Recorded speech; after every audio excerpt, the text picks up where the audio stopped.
Yeah. So, upset. I'm starting over a recording of an entire episode that I shot yesterday. And it wasn't until I was producing it, big words, because I'm a producer, video production assistant, entrepreneur, whatever. It's not until I start working on it that I realized that the camera never focused. And so everything weighs. So there was so many gems that you won't be able to see because I took them right off the top of my dome. And yeah. So with that being said, welcome to part 3 of episode 7, What is a Man? We're going through some more questions, answering them intelligently, indubitably, and financially. Anyways, yes, so without further ado, let's get right into the episode because I don't have no time to waste and film no more of this because I'm tired. You know how stressing it is? I just get a light bill of $12,000 because that shouldn't be in there, right? Well, with that being said, let's get to the questions, right? Yeah. I had so many jokes in that last episode. It really hurt me. It really hurt me because, I'm not going to re-listen to it. That's too much time. I don't have time. People keep on saying that I like hearing my voice. Mine, I told some co-workers of mine that, I'm more comfortable talking in front of the camera because I think my voice sounds sexy and whatever. But I don't like re-listening to stuff that I do. I don't like it because it's my opinions and I know them already. So to listen back through that long video and then cut it up and try and remember it for the reshooting, I can't bother with that. I am annoyed with myself as well. So if you think that you're the only one that's annoyed by me, I also am annoyed as well. So give me a break. Yes, so we are at question number 5. We're at question number 5. I'm really disappointed though. Let me just say I'm really disappointed in myself. I could have checked the quality of the footage while filming, and I never did that, and it turned out to be something that I have to film again. Mind you, I've had 2 encounters since filming that episode that I think will possibly change my answers somewhat. Yeah, so we'll see. I will only know, you won't know. You think that this is the first time you're actually hearing this from me. But this has to be the longest intro, And so without further ado, we're just going to get right into the show. Jeez. Even my breath tired of me. Question number 5. So we're on to question number 5. What does masculinity mean to you? Yeah, question number 5. And let me just check if my stupid camera is filming. Give me a second. Alright, so it is working. Alright, so question number 5 said, what does masculinity mean to you? And so we're starting out by stating each person's response, and then I'll give a response to their response and build on what they're saying or whatever it is that I generally do, because I'm too lazy to give you my own opinion straight off the bat. Yeah. Anyways, so what does masculinity mean to you? So Larry is the first person we're dealing with today. I think being masculine has taken on a persona in and of itself. Masculinity is overused and overhyped. It conjures images of the tough guy, the cowboy on the range, defying the elements, or the police officer staring down the barrel of a gun. Once again, I believe masculinity should be replaced with healthy male, which means being honest with oneself, loving and caring for those around him, staying true to themselves with no false bravado. Being a tough guy has nothing to do with true masculinity. No, I remember some of what I said previously, but my response now would be, it's still in line with what I said before. I don't even know why I explain it again, whatever. But the two examples that him then ascribed to the tough guy, or seem to establish or tie into the tough guy, the cowboy and the police officer, those are quite masculine, healthy male roles, servant protecting. And we're not talking about, the disgusting bunches. But one has a responsibility to serve and protect and to put his life on the line. The other one has the responsibility to serve and protect and put his life on the line. And so it's really weird that those are the two examples, because that's an example where you can find the healthy male, that him recommend. You can find a police officer that is honest and loving and caring to those around him, serving and protecting and staying true to themselves.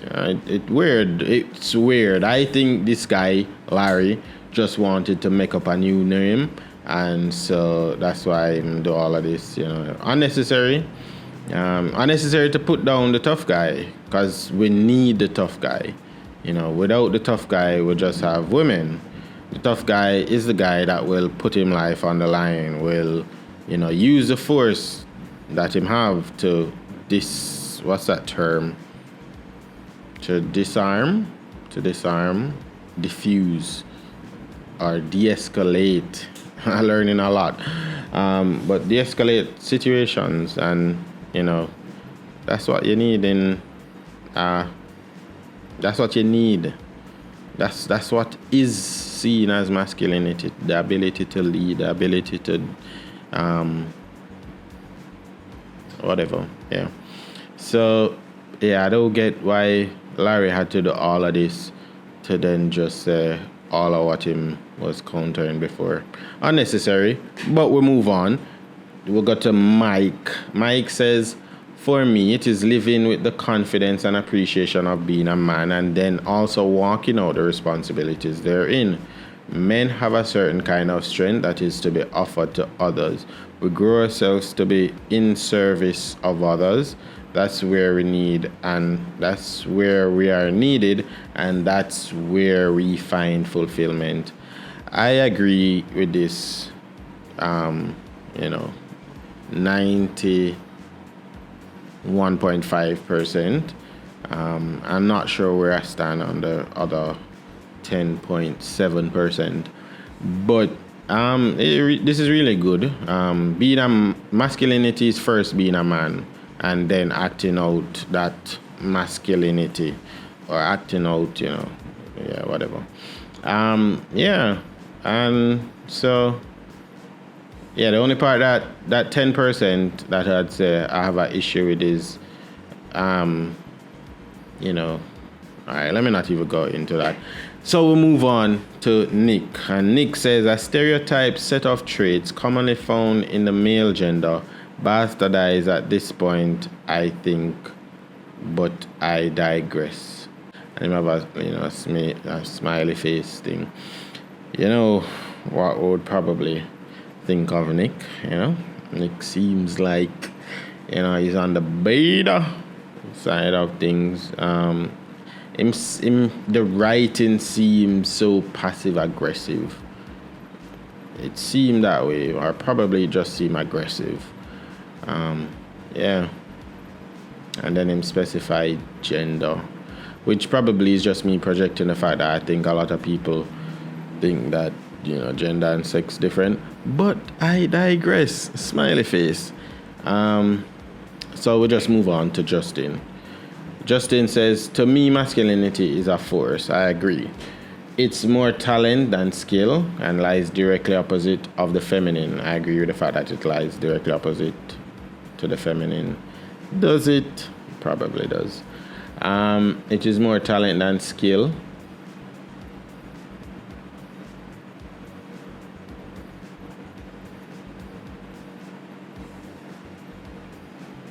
I'd have to consciously look for the definition of talent versus skill. And I don't really want to do that. But for the sake of being and whatever, I'll just look for it. Comparison guide. The definition of talent is a natural ability someone is born with, like a perfect pitch in music or a creative mind. Skill is an ability that comes from practice, something you can learn, like computer coding or gardening. Okay. A talent is a talent something physical? Something about your physical makeup? Because this is something that I probably always actually struggled with. People would say that I'm talented in some ways, and I would always deny that and say that, it's just something that I practice constantly over and over. So people might say I'm talented when it comes to like drawing. I tell them no. I remember what I drew as a child versus what I drew or how I draw back in the day now as an adult, but not today because I don't draw anymore.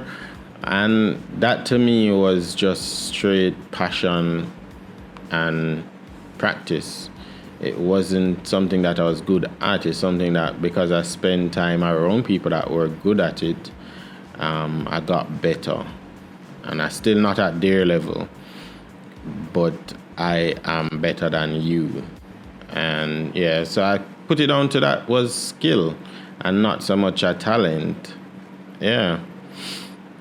But this seems like an interesting definition. I still answer this definition. I still do think that people have talents. I think people practice and become skilled. Yeah. Like for me, I think if we're going with this definition, I think I'm a talented singer. I think I can naturally sing, but I think I would need to practice in order to become great and to become better than you. But yeah, what I actually believe is that I think I can practice enough and be skilled at singing, and I don't really have a talent to sing. That's my belief. I think I have the ability or the skill to hear notes and mimic them. I think I am able to pick up on notes and to repeat them. I think I have a good understanding of shapes and how shapes work to form certain images, and I think that's what I apply to drawing. If it is a talent, I disagree. Because even this definition for talent seems weird, but we're not discussing talents and skills, so I don't even know why I'm going into it so deeply. So let's get back to the questions. Forgive me. So yeah, that's what Justin said. I don't want to read any more what Justin's saying, but yeah, that's the question. So the answer again, or the question again, is what does masculinity mean to you? It means the ability to operate at your full potential in service of others, because you're a man. Yeah. And the services are dependent on, what is needed in the time and, whatever. So yeah, that's what I think masculinity is. But it has to be a man. No, you don't have to be a man. Preferably, it should be a man.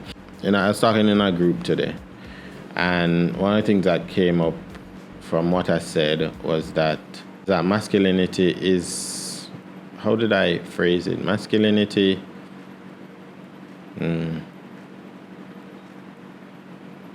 males have to be masculine and feminine, but depending on your gender, there will be a dominant. The dominant trait should be geared towards your gender.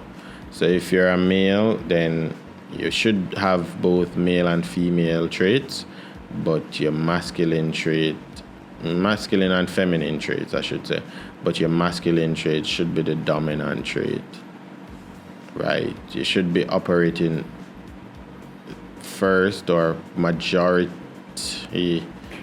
however you phrase it, you should be operating in that masculine, but you should have the ability to operate in that femininity.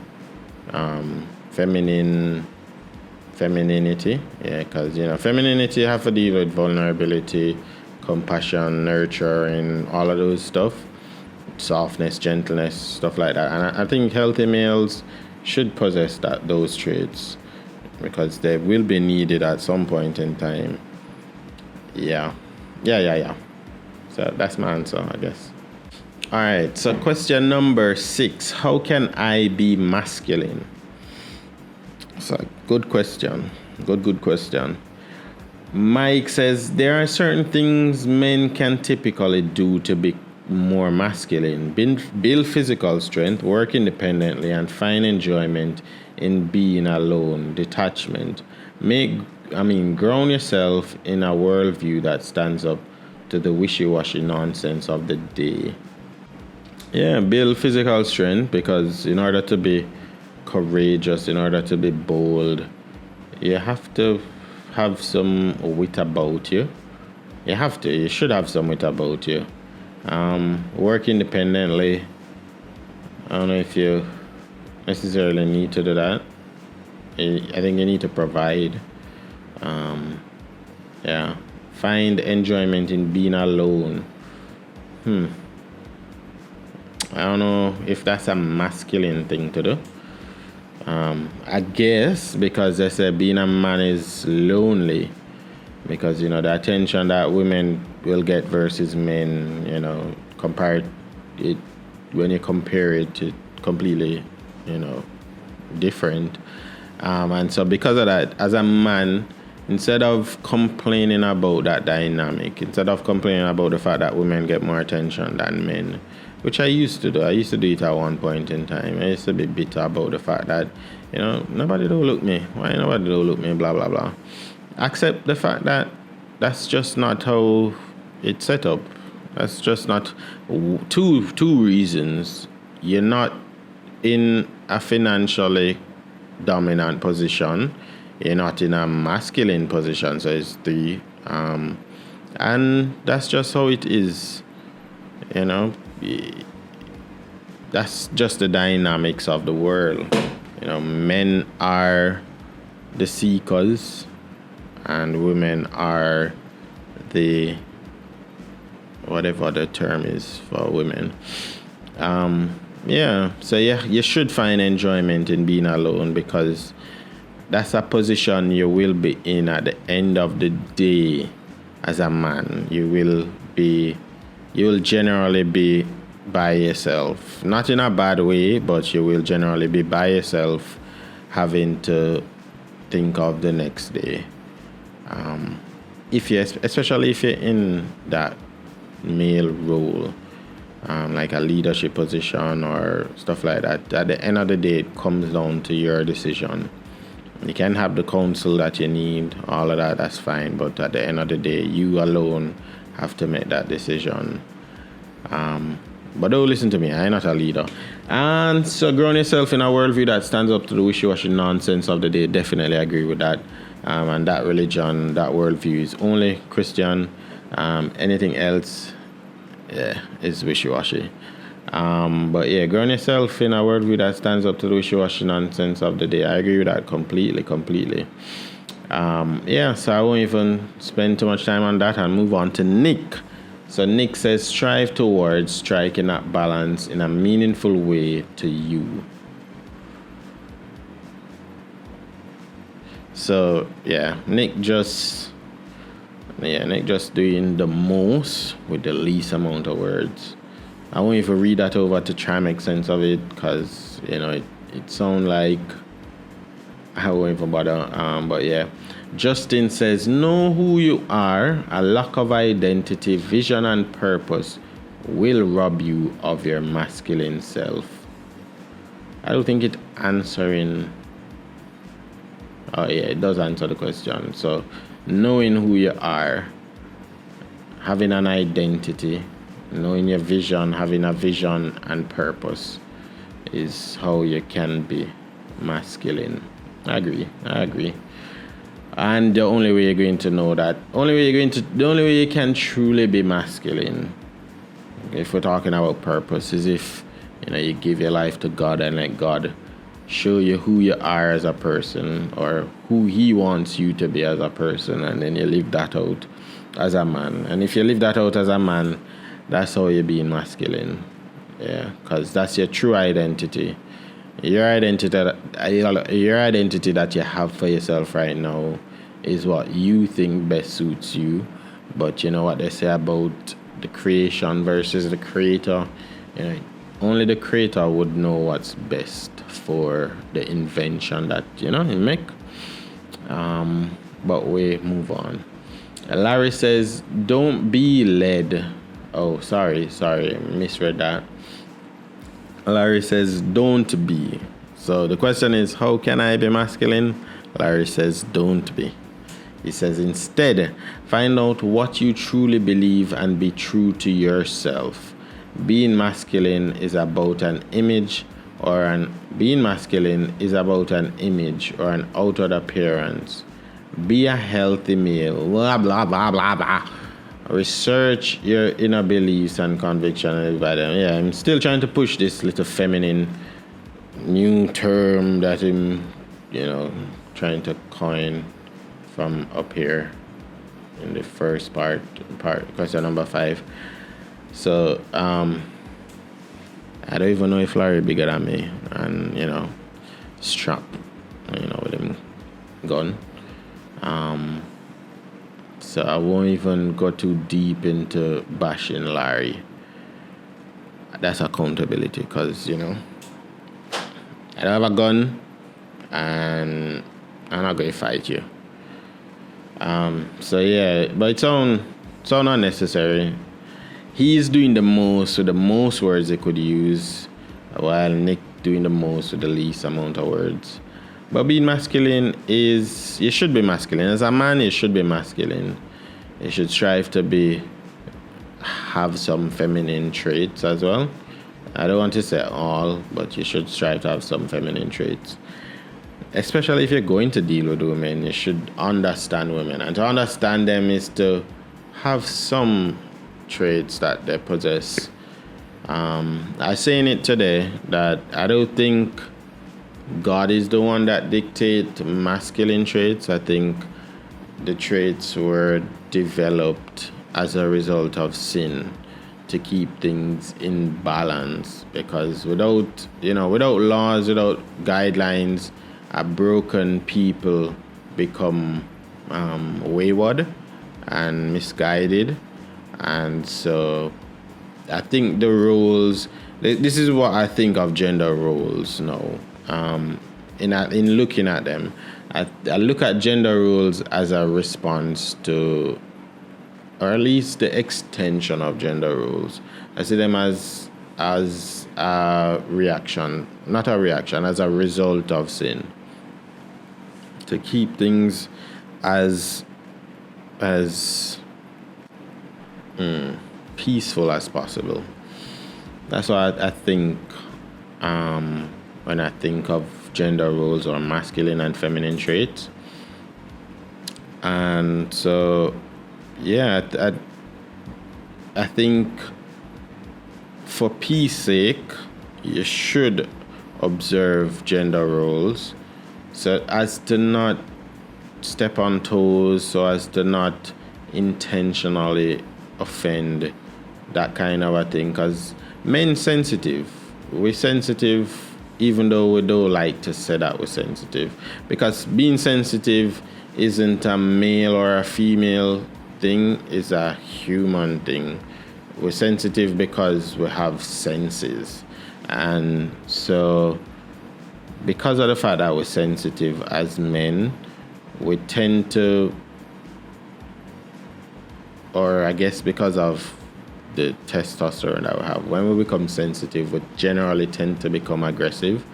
And so I think gender roles and I think traits are necessary to be observed so as to not create conflict, unnecessary conflict, because you don't know who will be offended by what and how they will react because of not just their character, but because of their makeup as a person, that being because of the chemical impulses. I don't even know what I'm talking about, but I hope that makes sense, because this is Honestly the podcast show, and we'll be right back after this word from our sponsors.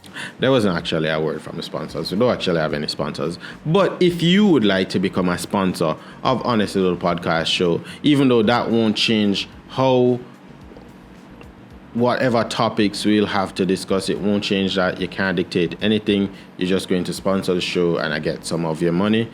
If you'd like to become a sponsor, hit me up in the description below. You'll see a link that will take a link not going to be there anyways. Let's get right back to the questions. So that's how I think you can be a masculine, whatever. That's how I think you can be masculine. Sorry, I never said how you can be masculine. You have to first know what it means to be masculine, and then you can be masculine. And the best place to get it from is from, I think the best examples are those that lead us. I won't say what atmosphere or what environment, because I guess it varies. But I don't know. I think the best person to look to would be God, as a definer of what masculine is and how to operate in it. Those that he has inspired to teach and lead and guide. That's where I think it all starts from. And so that would be my response.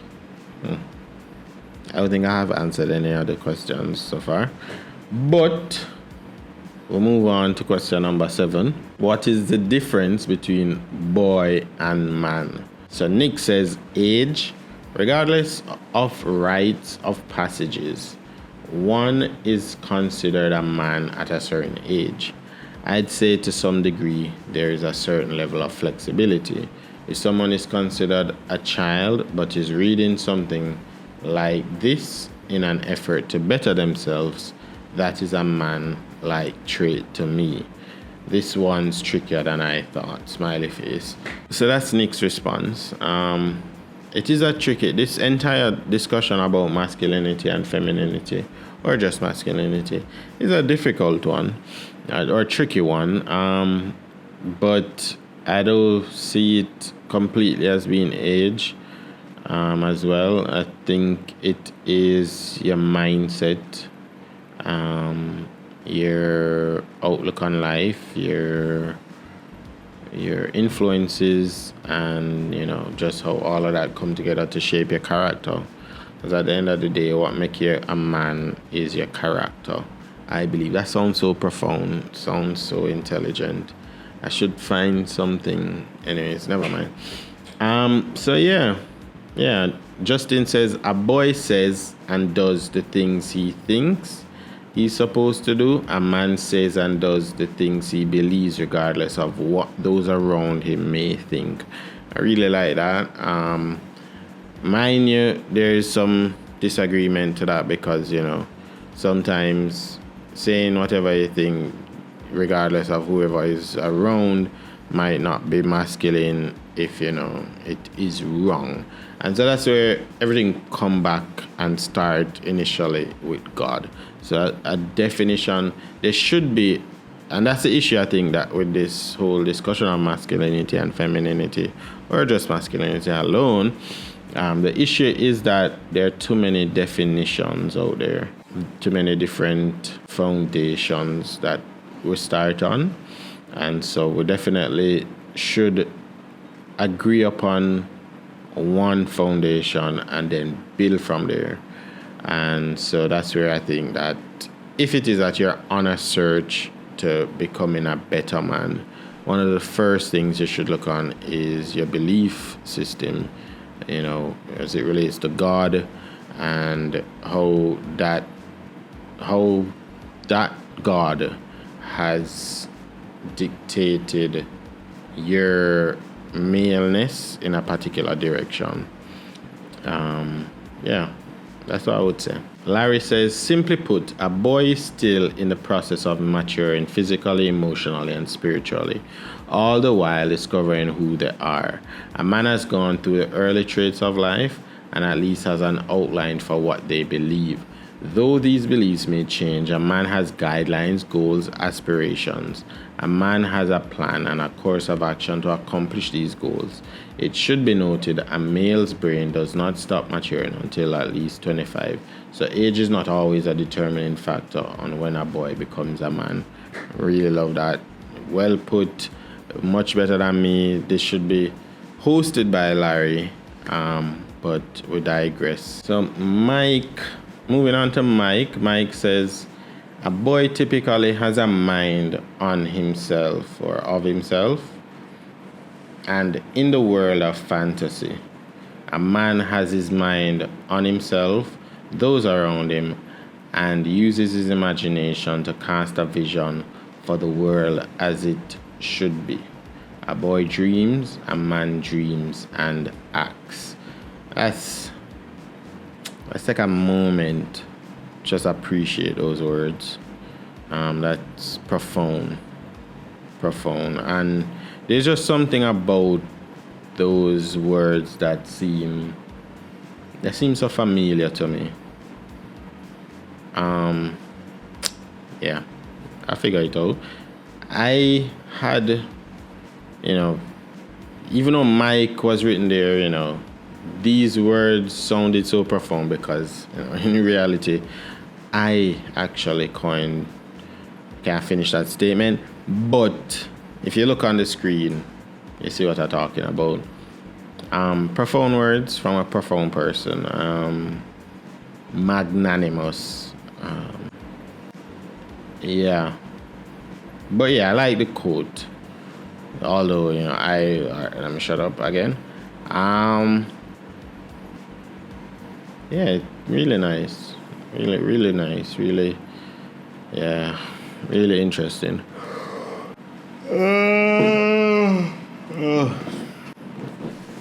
With that being said, we'll move on to question number 8. What qualities make a good man?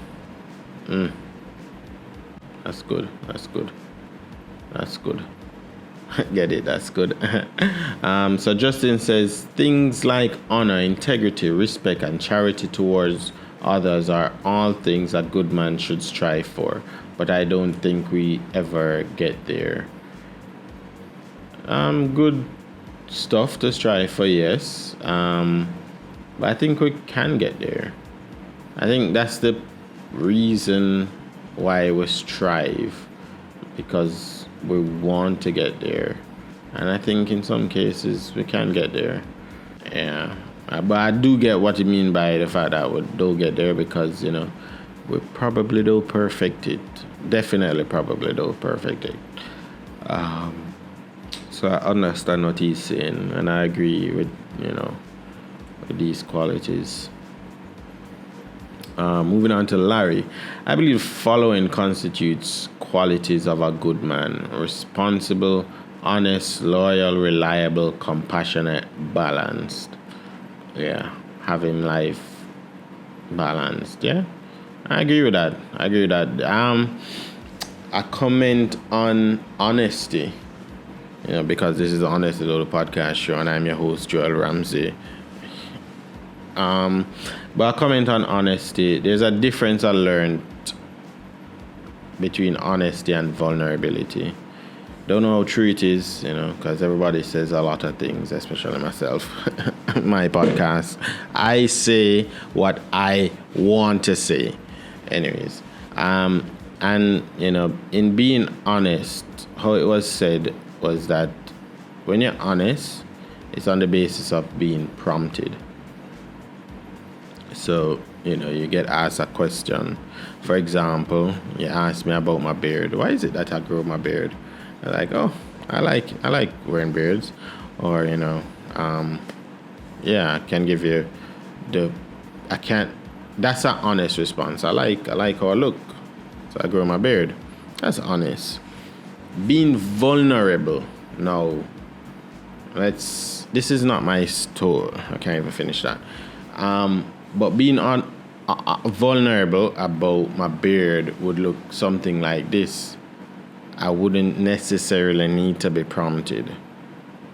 I would just feel the need or choose, because it's not based on your feelings a lot of the time, being vulnerable. Because, if it was based on your feelings, you wouldn't be vulnerable. But being vulnerable would look like me coming to you and saying, hi guys, welcome to Honest Without a Podcast show. I'm your host, Joel Ramsey. You might see me rocking a beard, but the story behind my beard is one of covering up my dislike of looking young and soft. Growing up, I have always had the perception of myself, and also based on what people have said of myself, looking young and probably not coming off as tough.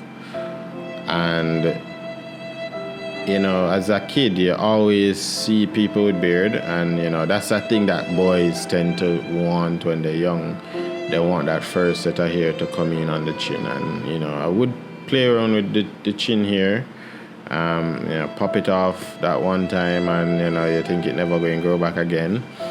But as you go into your 20s, you realize that it's growing. And I remember watching a football game, and the player had a wonderful, wonderful beard, full beard, and it looked very Viking-esque or very Middle Eastern-esque. And when I saw him without the beard, completely different person. I don't think you could recognize him. I couldn't recognize him. And it was one of the first, it wasn't one of the first matches I started rewatching. But it was the first time I actually took note of him in that match. And then I saw the picture of him without the beard, and then I was like, oh, that's crazy.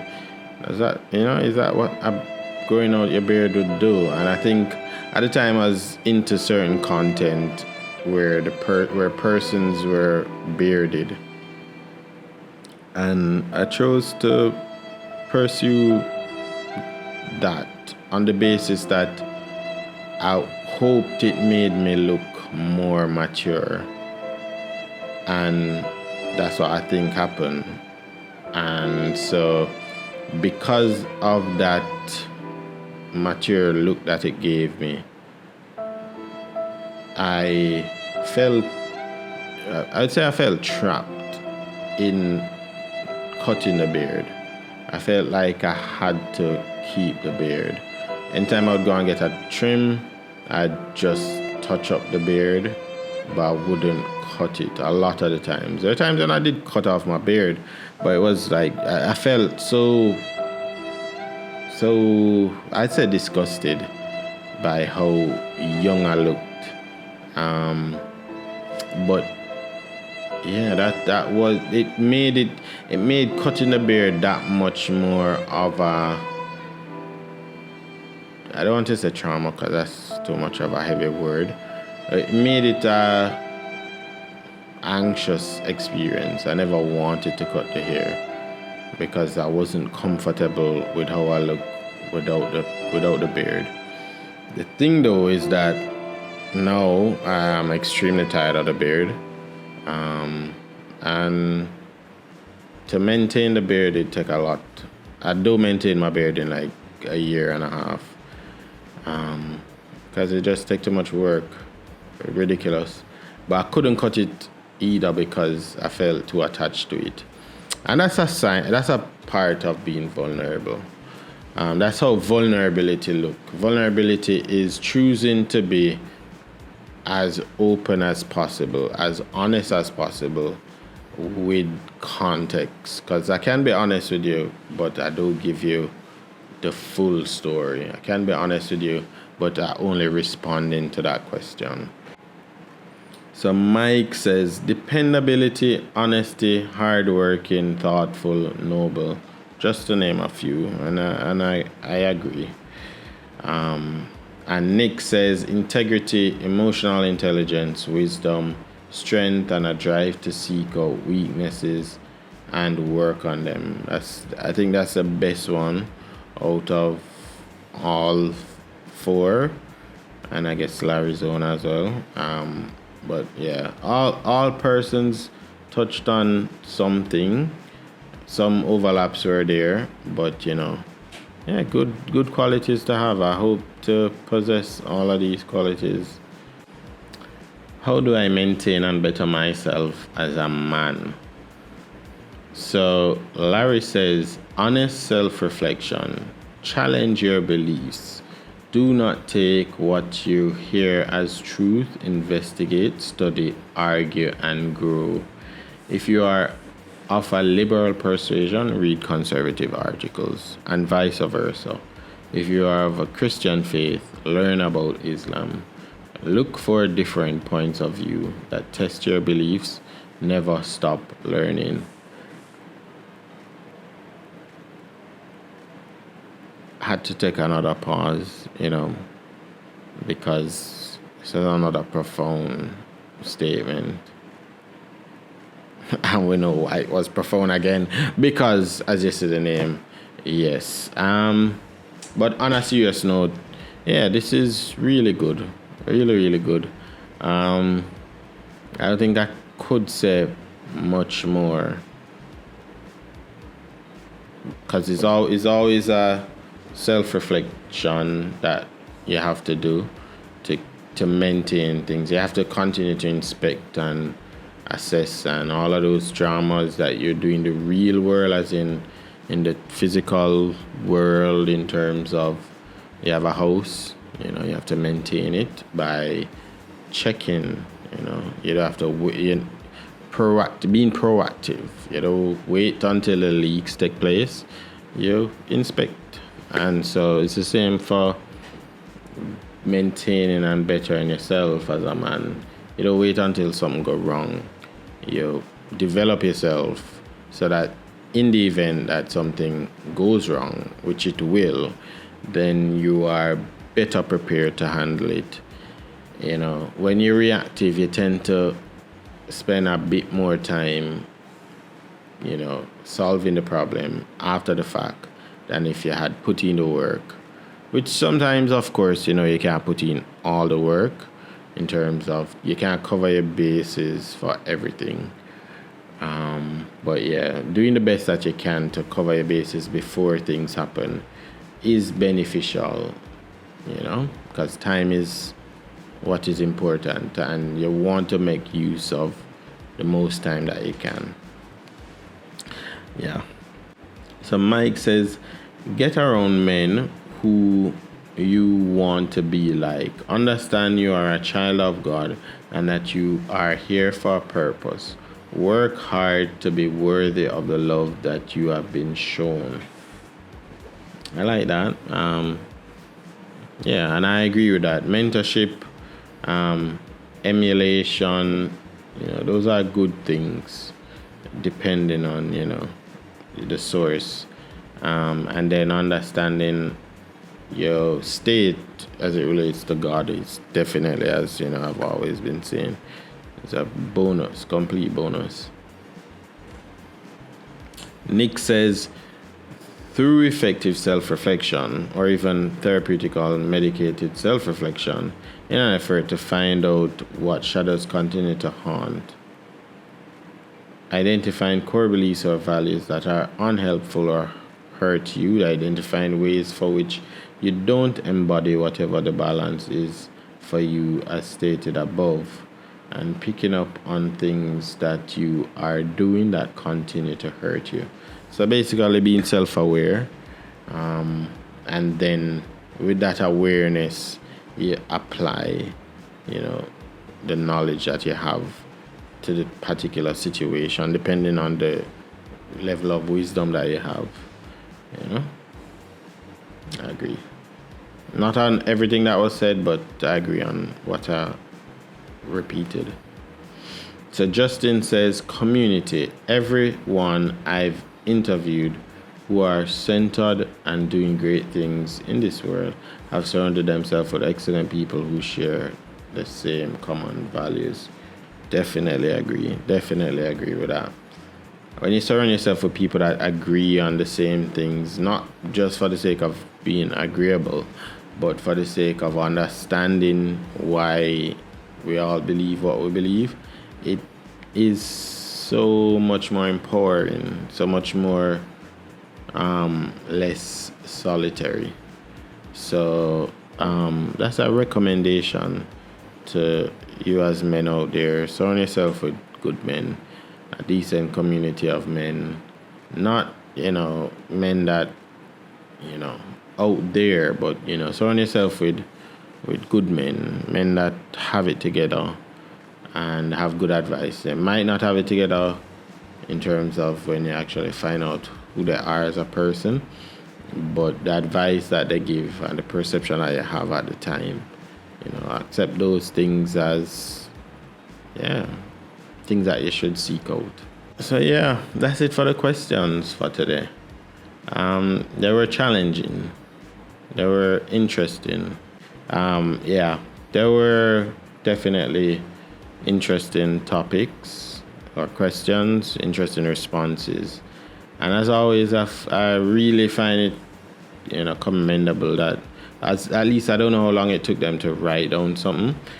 But these responses are good. Challenge your own mindset on some of these questions. I don't know what I was saying. I'm extremely tired. And the day is just extremely hot. And I think they just sap you. They sap your energy. But it has been a good episode, and I appreciate you sticking around to the end. And for sticking around, here is 500. Never mind, I don't have that to give you for sticking around. But thank you for watching. Thank you for tuning in. Part 4 will be coming up. A little note is that after this episode, there's a strong possibility that you won't see me again with this beard anymore. I will be cutting it off. Why will I be cutting it off? For the same reason that I was vulnerable with you about the fact that, I use it as somewhat of a crutch or somewhat of a, whatever the actual word is. But, and I want to not be too hung up on the perception that I have of myself. Because at one point I never had the beard and I thought I was a good looking guy. But jeez, the beard though, a whole lot for me. When properly kept and stuff. But you won't see me with a beard anymore. So I might change the title of this podcast to You're a Fraud. Honestly speaking.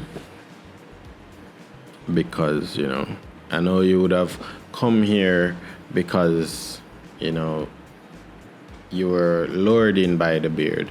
You looked at the beard as wisdom, knowledge, and understanding, and it won't be there anymore. But all fun and jokes aside, it'll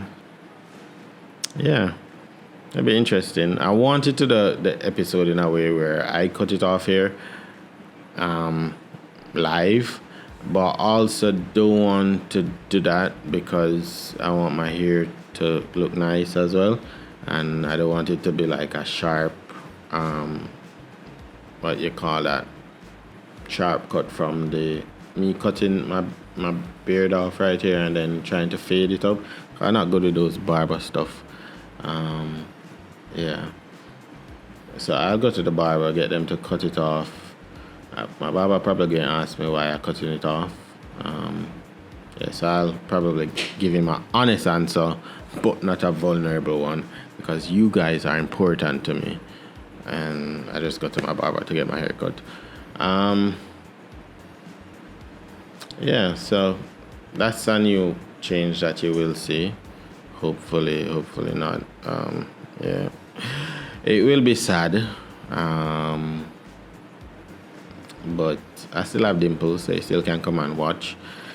If you're a female, if you're a guy, you need deliverance. Amen. But with that being said, thank you for watching. Thank you so much for watching. I hope you enjoyed the show. If you didn't, then you can tune in to the next one, and hopefully it will be better. I will leave you with a message that I heard